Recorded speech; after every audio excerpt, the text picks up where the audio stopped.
Hey guys, welcome to my explanation of how my Astroneer RISC computer functions. This topic is going to be fairly technical, and it does require some understanding of binary numbers, so if you have never seen them before or are not very familiar, I would highly recommend just doing a very quick Google search on them. They're not terribly complex, but just having like a quick idea of essentially how they function would be very beneficial for this topic. That being said, a RISC computer stands for a reduced instruction set computer. In other words, a reduced instruction set computer. I have no idea why it's phrased like that, but it's kind of funny, and wording like that is always interesting to see. But the main premise of the computer is that it will take in an instruction, which we have set up right over here. This instruction has a few different sections of data to it that I kind of have segmented off by some carbon on there. And these all do something. We'll cover their operation a little bit later. But these tell the RISC computer essentially what's going to be happening. Now, you can think of a RISC computer as a processor. It is supposed to perform mathematical operations very quickly and then do something with that data. In most cases, it ends up storing that data or pulling from a source of memory called registers. Now, I have my registers set up over here. They are the generators. There's a lot of clutter around them, so kind of just ignore that for now. We'll go into what each of those things do, but it's all essentially repeated content. These generators are 4 generators wide and 4 generators down. What this means is I have 4 different segments, 0, 1, 2, and 3, because in the computer world we always index from 0, and they are 4 bits wide, 1, 2, 3, 4. This means I have 4 registers that are 4 bits wide that I can store data in. Now, computers nowadays typically have processors that are like only a couple megabytes of cache size.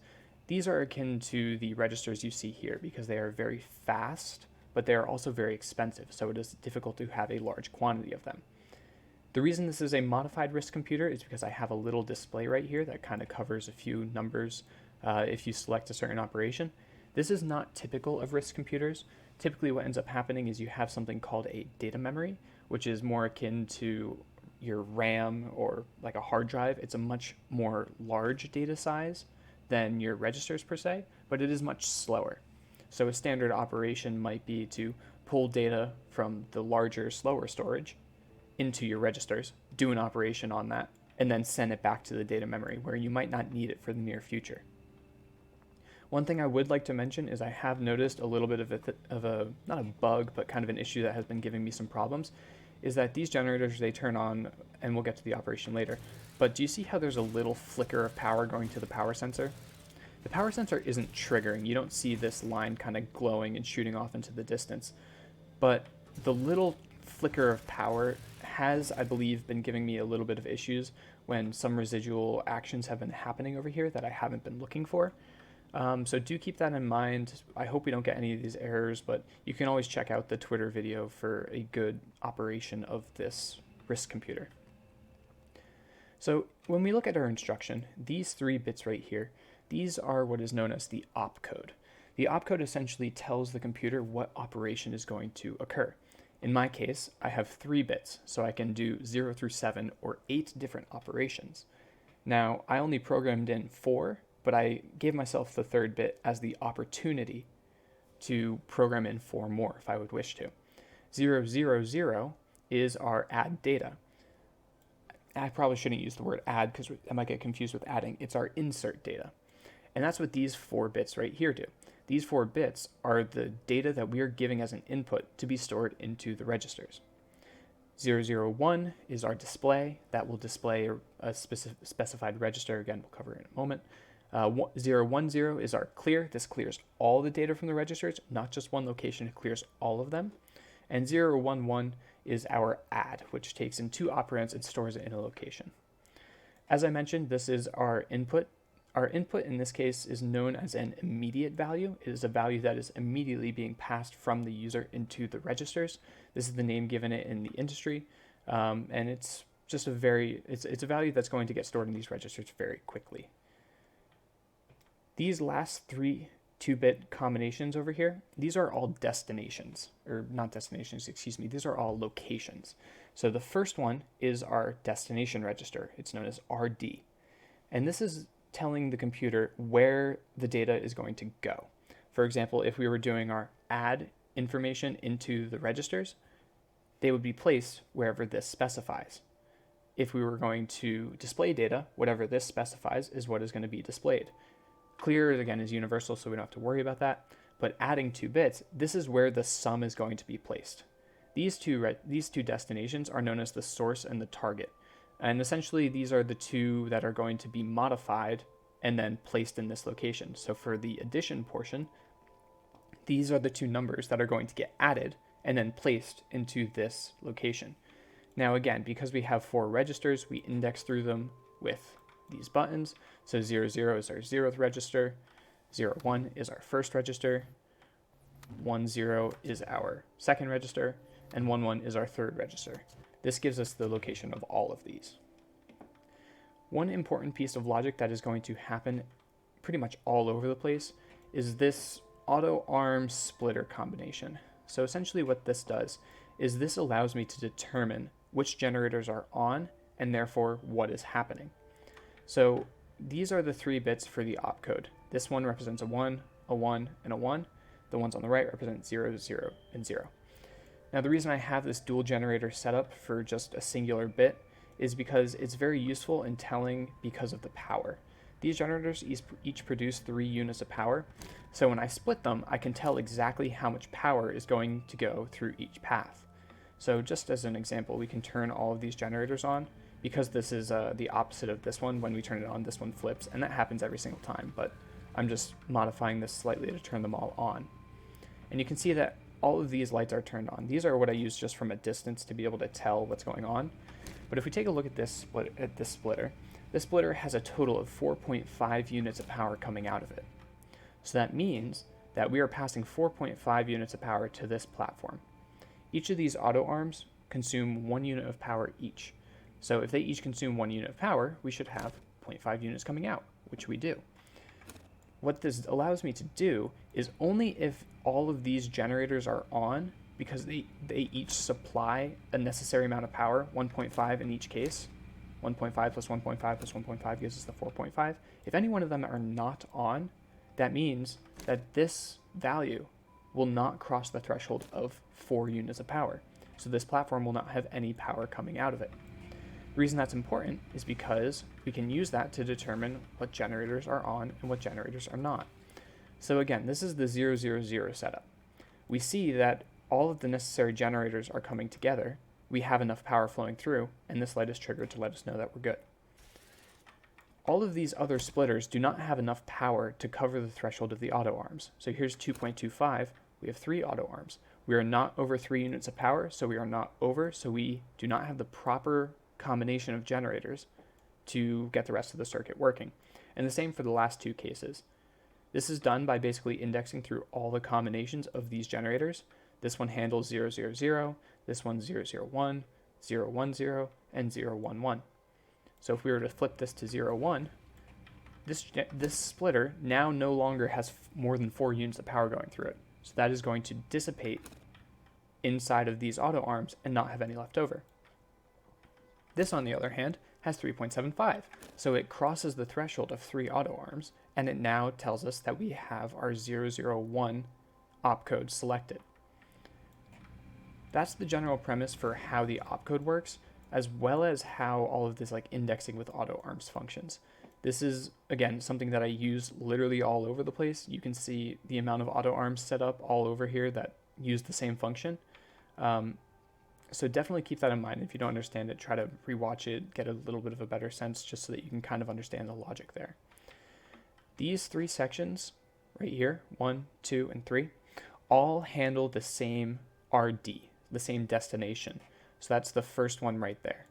The reason I have 3 of them is because these are also paired with a cable coming from our opcode. So that's for opcode 000.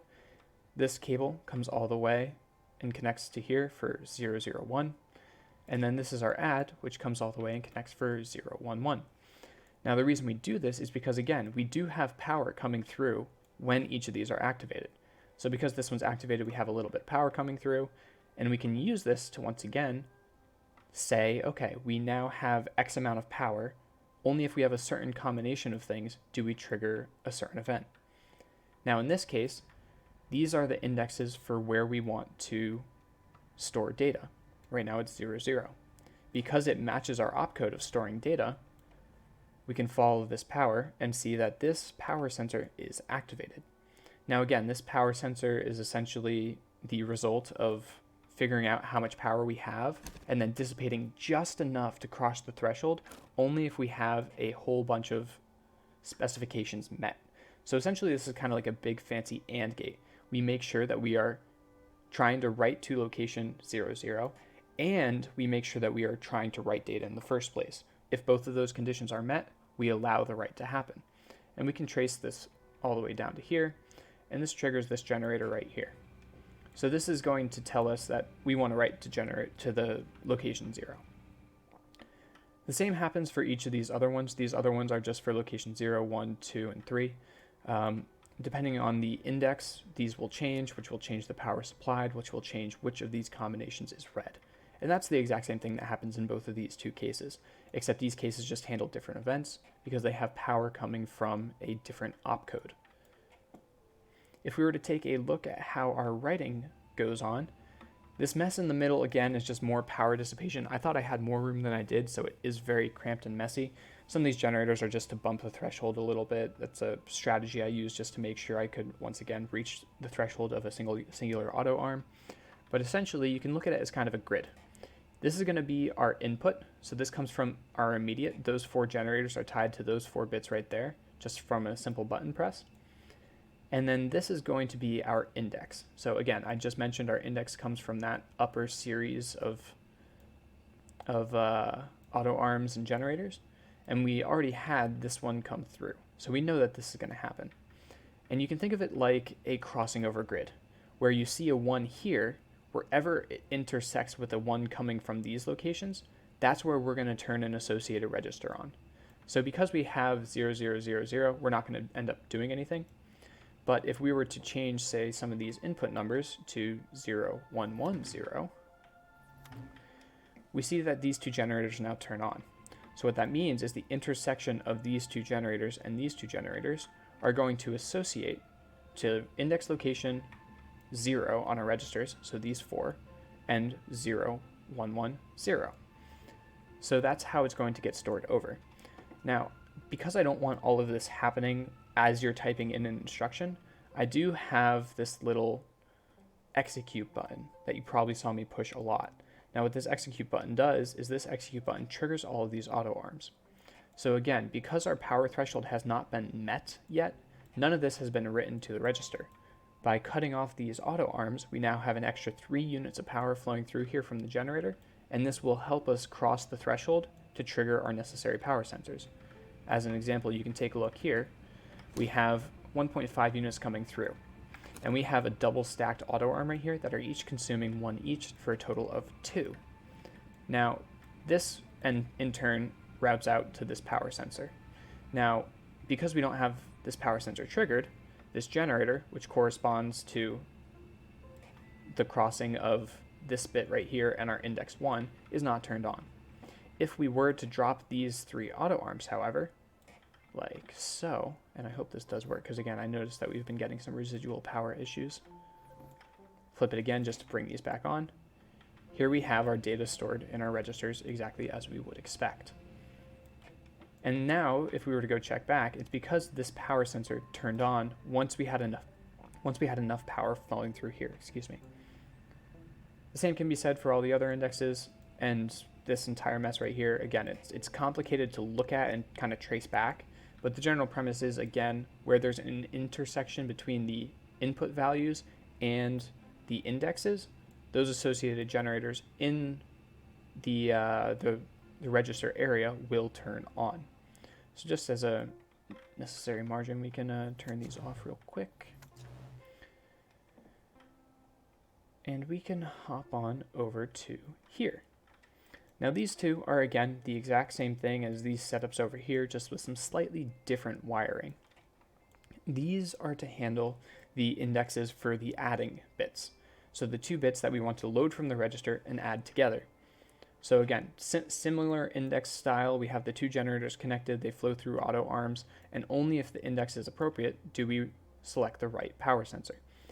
Now, because this is not also connected to the adding bit coming from the opcode section, these two are always active. And what these do is these mess with a series of auto arms that we have all connected here. Now you'll notice that all of these are down, and that's because most of them are not receiving any power. The ones that are receiving power are coming from the generators in our registers. Now these are all receiving 1 unit of power because I split the generators 3 ways, and because they each produce 3, they only have 1 coming through. So because these auto arms are down, they receive 1 unit of power, they're not doing anything, so the power sensors receive them. And what this does is this allows me to choose which registers I want to store in the generators over here. Because both of these are reading 0, 0 at the moment, they are both reading 0, 1, 1 that we just stored over here. And what this does is this causes these generators to show 0, 1, 1, 0, you can think of it as the left generators being one series of numbers, and the right generators being the other series of numbers. This is just the way that I found to keep the bits together so that they look accordingly similar. But then they'll be put together and they'll do a whole bunch of math, and then we have the actual solution for the addition stored here. So 0 plus 0 is 0 right there. 1 plus 1 is 2, but we can only index up to 1, so it's a 0 and we carry a 1. 1 plus 1 plus 1 is 3, but again, we can only index up to 1, so we leave a 1 here and we carry another 1, and we have that 1 right there. So the addition of 0, 1, 1, 0 and 0, 1, 1, 0 is 1, 1, 0, 0. So this is how the addition portion works. Again, we have another mess of routing with auto arms and other supplemental power things. These are only turned on when these generators are activated, which are only activated when we have our adding opcode selected. So right now you're not going to see any of this happen. So what we can do is we can add in another series of information. Let's just add a 1 in. And this time we're going to do it to a different destination. Let's do destination 0, 1. So what you see here is in our destination register, this has shifted from 0 and 0 to 0, 1. And now this cable plug is not triggered and this power sensor is. And this flows all the way around to our second generator right over here. Now this second generator, again, once we click the execute button, is going to trigger these auto arms and store the data in the associated location. And once again, I really hope this works. I know that it gets a little bit messy when we have all of this over here. So here's hoping we don't get an issue coming through. Trigger it twice. Perfect. And we see that we have 0001 stored in the second register location. So let's go and clear these up real quick, just so that we don't have anything too confusing up on this screen. And let's change one of our adding locations to 01 now. So if we were to fly all the way over here, we see that this index for the first operand stays the same, but this index has now changed from 00 to 01. Now, if we were to take a look at these, we see that these auto arms have come back on, and this is because they are receiving power, and we took away the register location for these auto arms, so then they now come back on and turn these power sensors off. In the second location, though, handling the next location, we see that this auto arm has gone off, and that is because this auto arm is handling the 1 from the next location.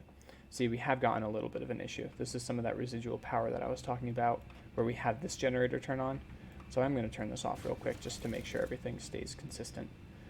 So there we go, we have this one off. And that in turn leads to us having the right number in these generators. So we have 0, 1, 1, 0 for the 0th register, and we have 0, 0, 0, 1 for the other register. And when we do the addition, we see that 1, 1, 1, 0 is the correct operand, or the correct sum, because 1 plus 0 is 0 is 1, 1 plus 0 is 1, 1 plus 0 is 1, and then we don't have anything over here. So the way that this entire mess functions is we have two different sections. We have a section coming out of the front right, which goes to a series of auto arms. We have a section that goes out of the front left. These routes over to like the adding mess right over there. And we have a section that routes out of the back, and the back is our reset port. So you saw me toggle one of these generators real quick, just because, again, I feel like it is those residual power nodes coming out of here that kind of mess with this sometimes. So I just toggled it real quick just to cancel it. And the reason that this works appropriately is because we have power from the generator that comes into here. So we have 1 unit of power that comes into here. We also have another generator right up here that produces a second unit of power. And then we route through an auto arm. So we have a net 1 unit of power going into this power sensor. If we were to turn this off, we have only 0 units of power. This detects the loss and triggers it. But that's kind of like an infinite loop. That never will clear it. So we have our clear tied to this generator. When this generator loses power, the net goes back to 0 and we turn the generator off. And then when we turn this back on, which again we have to toggle, we are back in the state where we are available to clear. So again, that's the theory behind clearing. And again, the clearing button, which is right here, and again hooked up to the command, only if our opcode reads 010, only then are we able to clear, and it hits every single one of those generators. Now the mess of auto arms, this handles 2 different functions. So both of these auto arms come up when our generator is on. So when our generator is on right here, we see that both of these auto arms are up. One of which is tied to the command button, or the trigger button. So when we trigger it, one of them goes down, and then we trigger it again, it comes back up. Now the other one is tied to the index for the display. So if we were going to display, right now the display has none of them triggered because our opcode is not set appropriately. If we were to set this to 01 and leave it at 00, we now see that this is going to be triggered right here because our opcode is the appropriate number and we have our index at 00. Now, like I mentioned, what this does is this drops one of the 2 auto arms. So it drops the top one. So, oh wait, no, it drops the bottom one, excuse me. So this dropped the bottom of these auto arms. We still have the top ones open, and these are tied to the command blocks. So if we were to click this button, we now allow both of those auto arms to fall. And what that does is that triggers a power sensor, which changes our display. So that's how we handle the displaying information with 2 different auto arms. We have one tied to an index, so we can only display the index that's been triggered, and one tied to the execute button. So when we unexecute it, it goes back to 00. And then if we were to change our opcode, we can see that the other auto arm, the bottom auto arm, comes back up as it should because we are no longer selecting this information to display. That's pretty much the main operation around the registers. The only thing that's left to mention real quick is some of the addition portion. So again, this is very similar. You can imagine as a grid where these intersect. These are where information is essentially added to our registers. So in order to have these triggered initially, we need to first select our opcode to be the adding portion. So we have 1, 1. And if we go over here, we now see that our adding opcode power is coming through. We see that our index for 00 is selected, which we don't want to select because we already have data stored there. So we're going to change our index to 10 for the second register. And again, we already have 0110 and 0001. So keep those in mind because for the addition, we now have the correct number already stored in these generators, but these now need to get told which index to go to. And because we have this generator on, these are also tied to the execute button, so no power is coming through. When we toggle the execute button, power comes through, pushes these over the threshold, triggers the power sensor, and writes to the associated register. So we can go and give that a real quick test, and once again, I'm hoping that this works because of that residual power issue. So we can give this a little flip. We see the mess of stuff going on. I don't know if it worked appropriately, but it looks like it does. And there we go. We have 0111 stored in the third register, which was specified by our destination with our 2 operands specified in the source and target register numbers. So we can just clear this just for the sake of making sure that we have nothing over there. And again, if we wish to display that value, we could go to 010 and we could click our display,